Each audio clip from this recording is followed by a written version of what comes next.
কারণে যদি একটু বৃষ্টি হয় এখান থেকে নামাটা অনেক ডিফিকাল্ট হয়ে যাবে। এখানে দেখুন গাছের সাথে কিছু লাল সুতা এবং প্লাস্টিকের কিছু একটা বাঁধা আছে।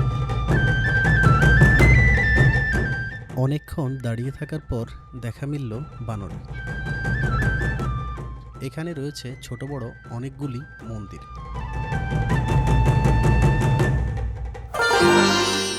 চন্দ্রনাথ পাহাড় বাংলাদেশের দক্ষিণ পূর্বাঞ্চলে চট্টগ্রাম জেলার সীতাকুণ্ড উপজেলায় অবস্থিত। প্রকৃতিপ্রেমী এবং ভ্রমণ পিপাসু মানুষের কাছে এক অপূর্ব পর্যটন স্থান চন্দ্রনাথ পাহাড়।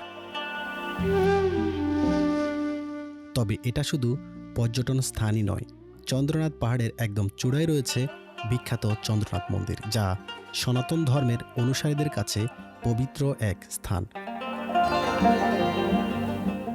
হাজার হাজার ভক্ত প্রতি বছর এখানে আসেন পুজো দেওয়ার জন্য আর নীরবে নিজেদের মনের বাসনা পূরণের প্রার্থনা জানানোর জন্য। উপরে ওঠার পথেও ছড়িয়ে ছিটিয়ে আছে আরও কিছু মন্দির, যা এই জায়গার আধ্যাত্মিক গুরুত্বকে যেন আরও কয়েক গুণ বাড়িয়ে দেয়।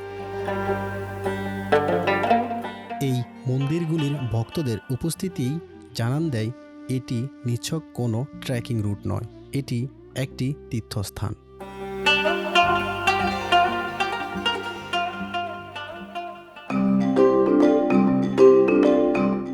এবার আসুন খরচের হিসাবটা করা যাক।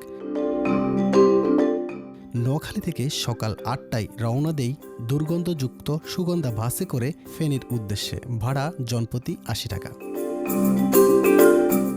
ফেনী থেকে লোকাল বাসে করে সীতাকুণ্ডে ভাড়া জনপ্রতি 100 টাকা।